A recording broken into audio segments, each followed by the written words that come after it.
Hello everyone and welcome back. So we have an example on the board now, and we want to differentiate this expression 5x minus 4, and we're going to use first principles to do this differentiation, all right? So here's our solution.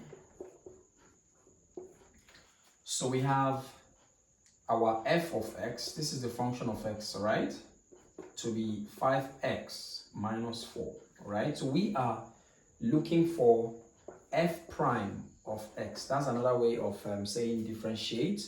Is that you use f prime of x or you use dy dx, all right? So we are differentiating this expression, okay? So now somewhere by the side, we're going to write our formula for first principles, and that is f of x plus h minus f of x divided by h, all right?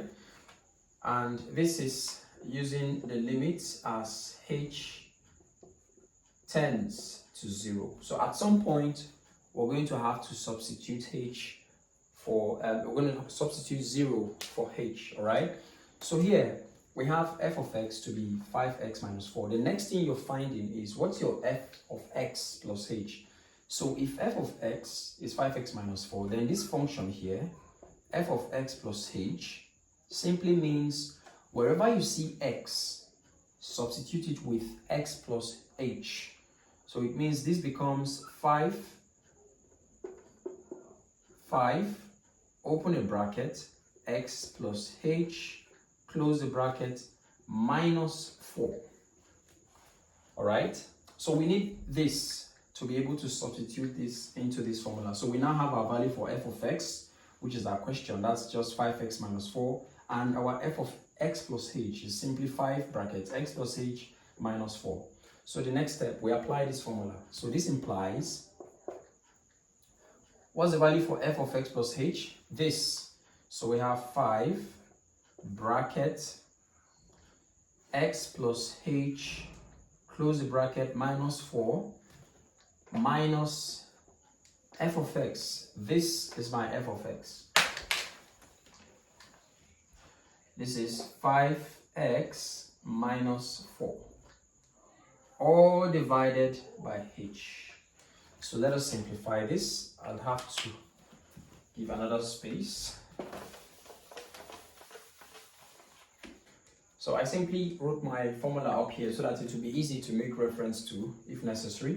So let's simplify this now. Okay, 5 times x gives us 5x plus 5h minus 4. I was supposed to put a bracket here. So once it's an expression and it's preceded by a minus, put a bracket so that it will be easy for that minus to divide to multiply whatever is inside the bracket, and we'll not get any wrong answer. Okay, so we have 5x plus 5h minus 4.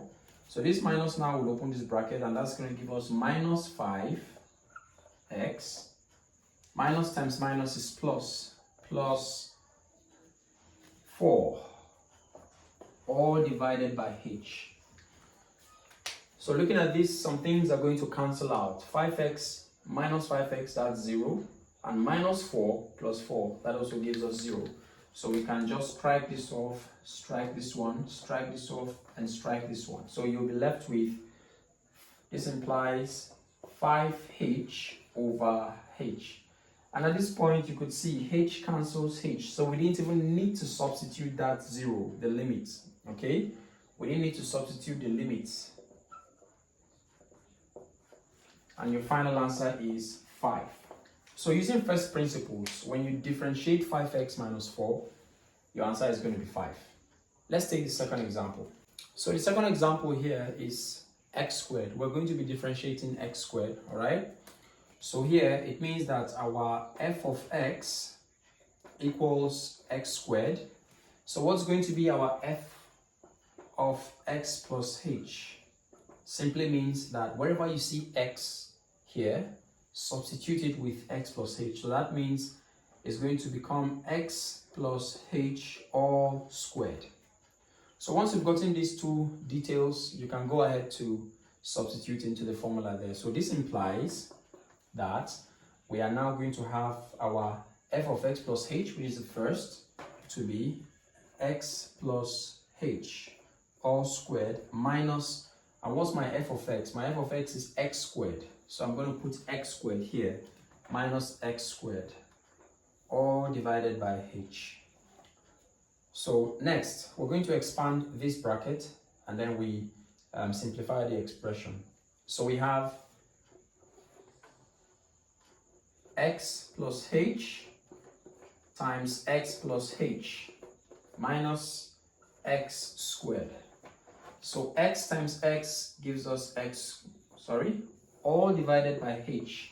So x times x gives us x squared, x times h plus xh, and then h times x plus xh, and then h times h plus h squared. Bring down your minus, and then your x squared, all divided by h. So let's simplify the expression. X squared will subtract x squared, which means it gives us 0, so it simply cancels out. So you have xh plus xh plus h squared. Xh plus xh is 2xh plus h squared divided by h. So we can factorize this expression on top, bring out h, and we open a bracket. So this implies h into, so h times what gives us 2xh? H times 2x plus h times what gives us h squared? H times h. So all divided by h. Now by looking at this, you see that h can cancel out, all right? And what you have left is 2x plus h. Remember that we are carrying out this differentiation with a limit, all right? So when you get to this point where it is safe to substitute 0 for h, that's when to do it, because if you have your limit here as h tends to 0, and you have your 2x plus h, it indicates that you can now replace h with 0. So this implies 2x plus 0. And so your final answer is 2x. And that is it. So remember, if you had substituted 0 for h here, your value will be undefined. You can't divide a number by 0. So you'd have to maneuver this and work it out in such a way that it becomes safe to substitute. Of course, there is another method for solving this, but this is very simple if you can learn it. So let's take a third example now, a third and final example. So our third example is 1 over x. So let's differentiate 1 over x using first principles, okay? So this means that our f of x is 1 over x. So what's going to be our f of x plus h? And that will certainly be 1 over x plus h, because wherever we see x, we simply put this function. Okay, so since we've gotten these two values now, so we can now go ahead to substitute it into our formula there, keeping in mind the limit as h tends to 0. So this implies, now the first one, f of x plus h is 1 divided by x plus h, all right, minus, what's my f of x? It's 1 over x, all divided by h. So what's the next step? Now we are going to try to simplify this to make it easier to get the final answer. So what do we do? Well, I'm going to try to eliminate these fractions, but I'll do so properly. So I'm going to find the LCM of 1 over x plus h minus 1 over x. So I'm looking for the LCM of x plus h and x. And what's the LCM?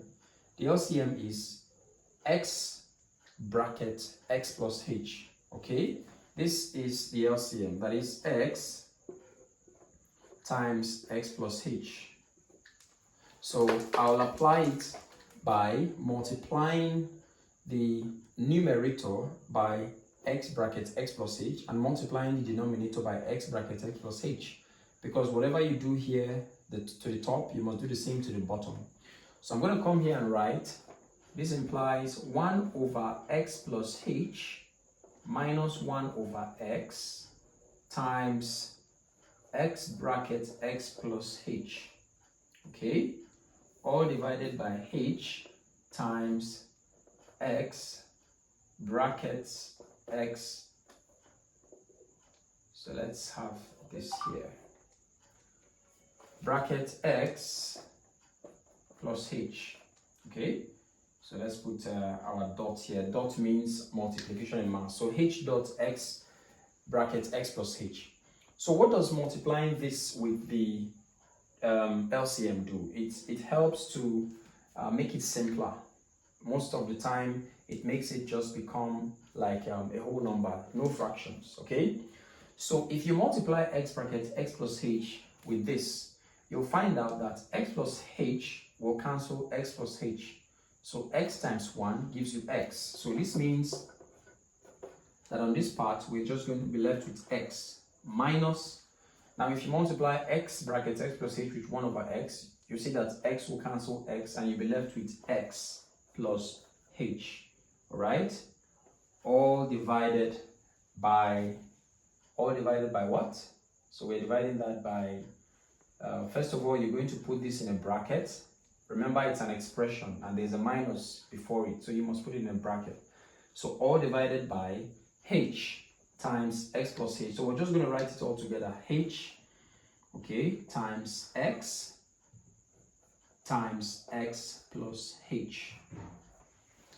Now this gives us, now minus times x plus h simply means x minus h, all divided by h times x plus h. So x minus x gives us 0. So let's rewrite that here for clarity. We have x minus h all divided by, okay. So from there now, x minus x will be left with minus h all divided by h dot x plus h. So this is all times, all right? So that means h can cancel h, leaving us with minus 1 here. So this implies minus 1 over x times x plus h. At this point, we're going to find it easier to now apply our limits as h tends to 0. So we're going to substitute 0 for h now, and this means we're going to have minus 1 over x bracket x plus 0, and that gives us minus 1 all divided by x times x.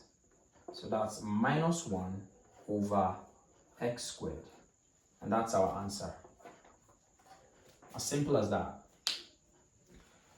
So this is it for first principles. There are many questions you could solve on the first principles, but in our next class, we are going to explore more ways of differentiating expressions. Thank you very much and see you next time.